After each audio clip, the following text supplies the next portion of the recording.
My son lay unresponsive for 2 years, a prisoner of a tragic accident. But the day I walked in on our maid whispering to him, I learned the truth. It was no accident at all. The jet engines of the Gulf Stream whined down as we touched the tarmac in Westchester, a full day ahead of schedule. The Tokyo deal, the one that was supposed to take a week of brutal negotiations, had imploded in a spectacular fashion on day 2. A junior analyst on their side had found a fatal flaw in the valuation, and just like that, a multi-billion-dollar merger evaporated into thin air. I should have been furious, incandescent with rage, but as the private car whisked me through the gates of my estate, all I felt was a hollow, familiar exhaustion. My empire was built on a foundation of sleepless nights and missed moments, and this was just another crack in the facade. My home isn't a home. It's a monument to success, a sprawling minimalist structure of glass and steel that overlooks 100 acres of manicured emptiness. It had been my late wife Eleanor's dream, but without her laughter echoing in the cavernous halls, it felt more like a mausoleum. I walked in through the grand entrance, the click of my Italian leather shoes the only sound in the oppressive silence. The staff knew my schedule to the minute. They weren't expecting me. The house was still, caught in its midday slumber. I loosened my tie, the knot feeling like a noose around my neck, and headed for the west wing, towards Leo's room. My son, my Leo. Before the accident, he was a blaze of life. Soccer captain, straight-A student, with his mother's bright eyes and a smile that could disarm armies. Then came that rainy night on the interstate. A drunk driver blew through a red light, and in the space of a single, screeching heartbeat, my world was fractured. I lost Elena forever, and I lost the son I knew. The doctors were clinical, their words like sterile instruments. Severe spinal cord injury, quadriplegia, minimal chance of significant recovery. He was paralyzed from the chest down, his vibrant voice silenced by the trauma. For 2 years he had been a prisoner in his own body, his world shrunk to the confines of a state-of-the-art medical bed, and the view of an unchanging oak tree outside his window. Every day was the same. A team of nurses handled his physical needs, and a stoic, middle-aged woman named Maria handled the house. She'd been with us for a few years, even before the accident. She was quiet, efficient, almost invisible. She cleaned, she cooked when required, she managed the other staff. I barely registered her presence, another cog in the machine that kept my gilded cage running. I paid her an obscene salary to ensure my son's environment was spotless, and that she never, ever bothered me. As I neared Leo's wing, I braced myself for the familiar wave of guilt and grief. I prepared for the sight of him lying motionless, his beautiful face a placid mask, his eyes fixed on some distant point on the ceiling that only he could see. But as I approached his door, which was usually kept shut to maintain a sterile environment, I noticed it was slightly ajar, and I heard something. It wasn't the rhythmic beep of the monitors or the gentle hum of the air purifier. It was a voice, a woman's voice, soft and melodic, speaking in a low, gentle cadence. It was Spanish, a language I only vaguely understood, but the tone was unmistakable. It was warm, intimate, like a mother cooing to a child. My first thought was a flash of irritation. Who was in there? Was it one of the younger nurses breaking protocol, on her phone perhaps? I crept closer, my footsteps silenced by the plush runner. I peered through the narrow gap in the doorway, my eyes adjusting to the dim light of the room. And then I saw them. My heart didn't just stop. It felt like it was ripped from my chest. It was Maria, our maid. She was sitting on a small stool pulled right up beside Leo's bed, a position the nurses rarely took unless they were performing a procedure. She wasn't cleaning. She wasn't tidying. She was holding Leo's hand, not his limp, lifeless hand resting on the sheets, but she had gently lifted it and was cradling it in both of her own. Her head was bowed slightly as she spoke, her voice a soothing river of Spanish words. The afternoon sun streamed through the window, illuminating the dust motes dancing in the air and casting a halo around her simple, grey-streaked bun.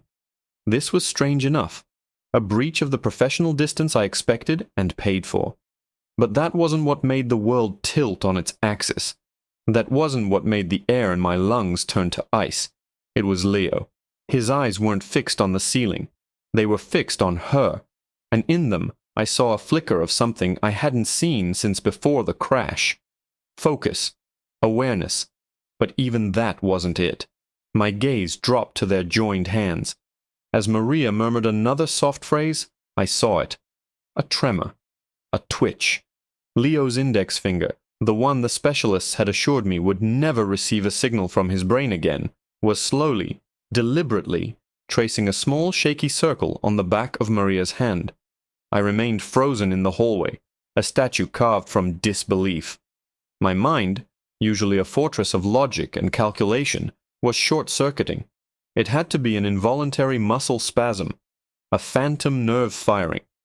I had read dozens of medical journals, consulted with neurologists from 3 continents. They all concurred.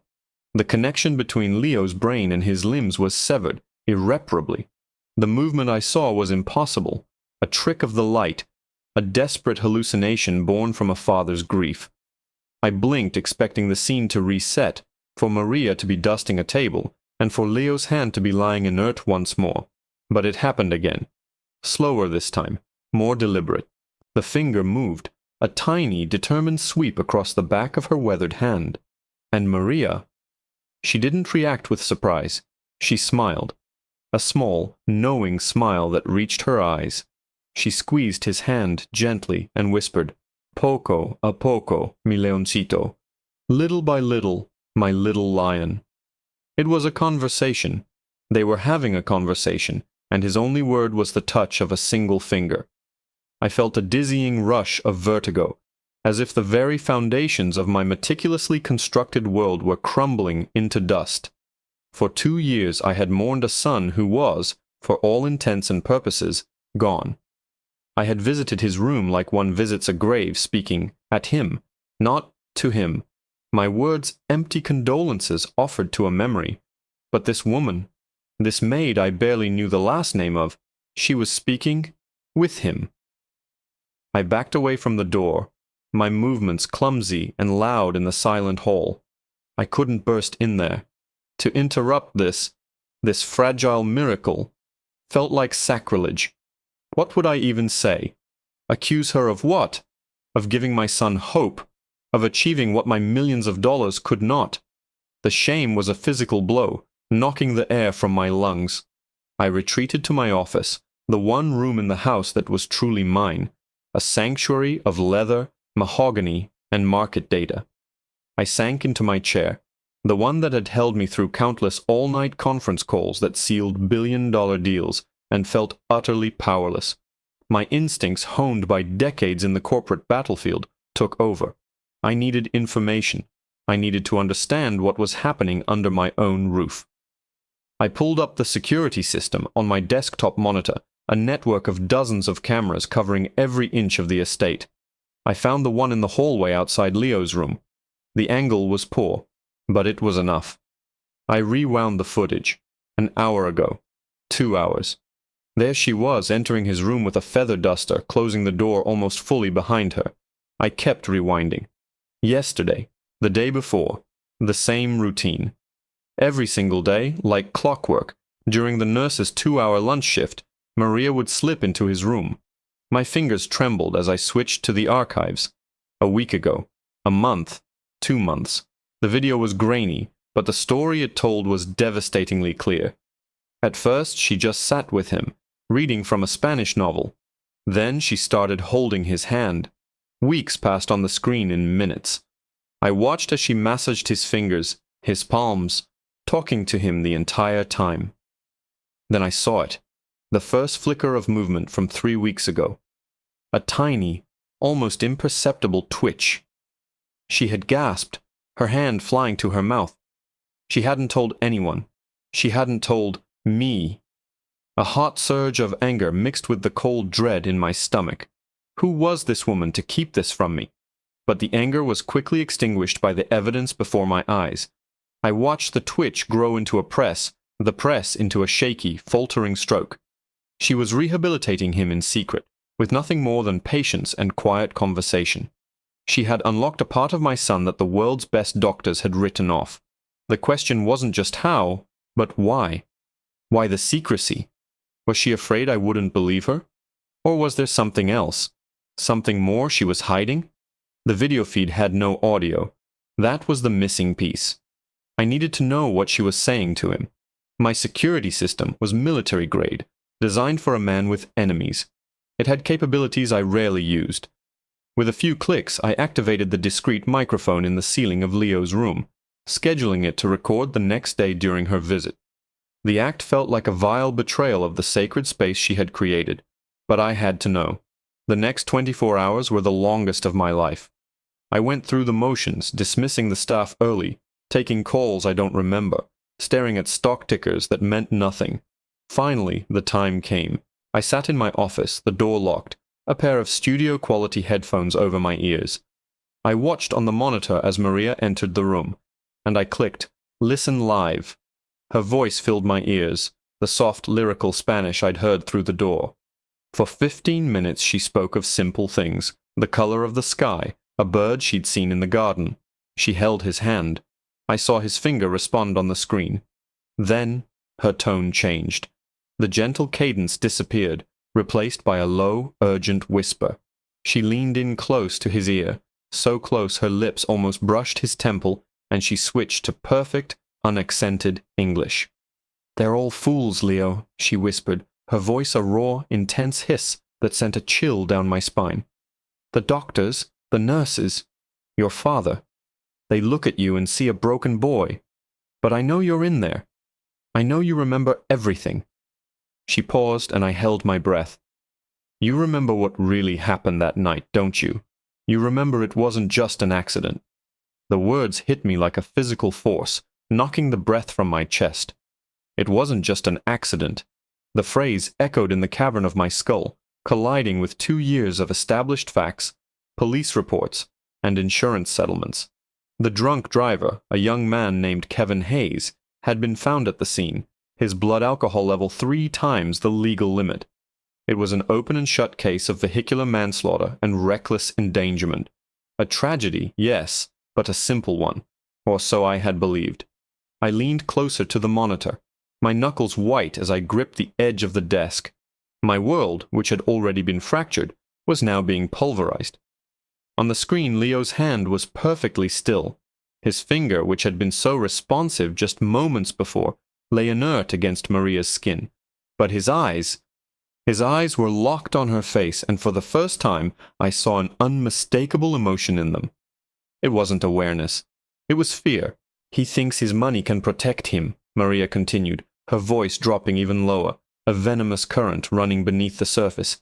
"He thinks he can buy silence, buy loyalty. But he can't buy back your mother, can he? He can't fix what he allowed to happen." My mind reeled. He? Who was she talking about? Was she talking about me? Did she somehow blame me for the crash?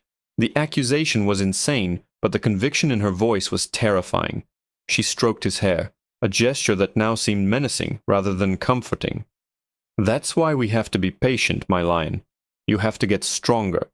Your body remembers the path back, even if your mind is trapped.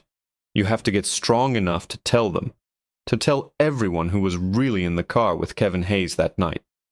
A cold sweat broke out across my forehead. There was no one else in the car with Kevin Hayes. The police report had been exhaustive. The first responders found him alone, slumped over the steering wheel. She was lying, or she was insane. But then I saw it. The screen was high definition, every pixel sharp and clear. As Maria spoke those last words, a single tear escaped from the corner of Leo's right eye and traced a slow, glistening path down his temple. It was a response, a confirmation. He understood her. He was a prisoner not just in his body, but in a secret I couldn't even begin to fathom. For the next week, I lived a double life. By day, I was the grieving, distant father, the powerful CEO. I made my hollow visits to Leo's room, spoke my empty words, and left. But by night, I became a detective in my own home. I turned my formidable research skills away from corporate acquisitions and onto one woman, Maria Sanchez. The background check I'd run when I hired her had been standard, cursory. It showed a clean record, a string of housekeeping jobs for wealthy families in the tri-state area. Now I dug deeper. I hired a private investigator, a discreet ex-Mossad agent who owed me a significant favor. I wanted everything: her financials, her phone records, her family history, her life story. While I waited, I listened. Every day I locked myself in my office and eavesdropped on their secret sessions. The pattern was always the same. She would start in Spanish, coaxing his finger to move with gentle encouragement, and stories about her childhood in a small village I couldn't find on any map. Then she would switch to English, her voice hardening as she spoke of the accident, of secrets and lies, of a monster who walked free. She never used a name, but she was building a narrative, feeding it to my son, drop by poisonous drop. And with every word, Leo grew stronger. The single finger movement became two. Then his whole hand would clench, weakly at first, then with more force. It was as if her venom was his medicine, her quest for a hidden vengeance, the very thing that was pulling him back from the abyss. I felt trapped, a ghost in my own house, watching a plot unfold that I didn't understand, starring my own son. The investigator's report landed in my encrypted inbox a week later. It was thick, detailed, and utterly shocking. Maria Sanchez was not Maria Sanchez. Her real name was Isabella Rojas, and 20 years ago, her older sister, a young woman named Sofia Rojas, had been the victim of a hit and run. The car that struck and killed her was registered to a shell corporation. The driver was never found, the case went cold, and the powerful family rumored to be connected to the car faced no consequences. My blood ran cold as I read the name of that family. It wasn't mine. It was the family of my former business partner, Marcus Thorne, a man I had destroyed in a hostile takeover just 6 months before the accident that took my wife and son. My mind raced, connecting disparate points of data into a terrifying constellation. Marcus Thorne, a ruthless man with a well-known penchant for reckless behavior, and a son, Julian, who was just as wild. The hit and run 20 years ago. Maria Isabella and her decades-long quest for justice. Her employment in my house, a position that gave her unparalleled access to my life, to my son. But what was the connection? How did it all lead back to the rainy night on the interstate? I scrolled to the last page of the report, to the recent phone records. A series of calls, all placed from a burner phone Isabella had hidden in her room, to a single, unlisted number. My PI had managed to trace it. It was a private line, registered to a secure penthouse apartment in the city. An apartment I knew well. It belonged to the lead detective on Leo's case, the man who had personally assured me that the drunk driver, Kevin Hayes, had acted alone. The final piece of the report was a transcription of a text message, sent from Isabella's phone just 2 days ago. It read, "He is getting stronger. He is starting to remember. Soon he will be able to point to the man who killed his mother." The text message on the screen felt like a death sentence. He will be able to point to the man who killed his mother. The implication was a dagger aimed at my heart. Isabella believed I was the monster. She had infiltrated my home, my life, under the assumption that I had somehow orchestrated the accident, perhaps as a twisted act of revenge against Marcus Thorne, using his son as a pawn. Her sister's cold case had festered into a deep-seated paranoia, a conviction that the wealthy and powerful people like Marcus, people like me, operated by a different set of rules, capable of unspeakable evils. She wasn't just healing Leo, she was forging him into a weapon, a key to unlock the justice she had been denied for 20 years, even if she was aiming it at the wrong man. The detective. The calls to the lead detective on the case, a man named Corrigan, were the fulcrum on which this entire conspiracy pivoted. Was he dirty? Was he feeding her this narrative? Or was she feeding him? I had to get ahead of it. I couldn't barge in and confront her. She would paint me as a cornered animal, a guilty man trying to silence his accuser. I couldn't go to the police, not when one of their own was implicated. I had to create a scenario where the truth had no choice but to reveal itself. My plan was audacious, risky, and hinged entirely on the progress my son had made. That evening I went to Leo's room. It was late, the night nurse had just finished her rounds. I dismissed her for the night, telling her I wanted to sit with my son. For the first time in 2 years, I pulled the stool up to his bed, just as I had seen Isabella do countless times. The room was quiet, filled with the sterile hum of machinery. "Leo," I said, my voice thick with an emotion I hadn't allowed myself to feel in years. "I know you can hear me, and I know you've been working hard. Isabella, she's a remarkable woman." I reached out and took his hand. It felt frail, but there was a warmth to it that hadn't been there before. "Leo, she's wrong about me, but she's right about that night. There was someone else, and I need you to show me. I need you to show everyone." I looked into his eyes, pleading. "Tomorrow I'm going to bring some people here. Detective Corrigan will be one of them. I need you to be ready. Can you do that for me? Can you do that for your mother?" For a long moment there was nothing. Then I felt it, a faint but unmistakable pressure against my palm. He squeezed my hand. The next day, the house was a stage. I called an emergency meeting. I summoned my head of security, my lawyer, and Detective Corrigan, telling him there had been a major breakthrough in Leo's condition that was relevant to the case. I also made one other call, to Marcus Thorne. I told him his name had come up in a security threat against my son, and that his presence was required. He arrived blustering and indignant, flanked by his smirking son, Julian. I gathered them all in the grand living room, which had a direct line of sight to the open doors of Leo's room, where he lay in his bed, the center of our universe. Isabella was there, instructed to stand by Leo's side. Her face was a mask of triumphant anticipation. She thought this was her moment, the culmination of her life's work. She believed I had assembled them all to witness my own downfall. I stood before them, the weight of the last 2 years pressing down on me. "Thank you all for coming," I began, my voice steady. "As some of you know, my son Leo has been making remarkable progress. Progress he owes to the incredible dedication of Miss Sanchez." I nodded towards Isabella. She gave a curt, self-satisfied nod back. "He has regained some movement in his hands. More importantly, he has regained his memory of the accident." A murmur went through the room. Corrigan shifted uncomfortably. Marcus Thorne paled. "Detective," I said, turning to him, "you assured me Kevin Hayes was alone in the car that night. But Leo remembers someone else. Someone who fled the scene, leaving my wife to die and my son to this fate." I turned my gaze to Isabella. "Miss Sanchez has a theory about who that person is. She believes it was me." Isabella's eyes widened, shocked that I had laid her cards on the table so openly. Before she could speak, I continued, my voice rising. "But I have a different theory." I walked towards Leo's room, the others following like iron filings to a magnet. We stood at the doorway.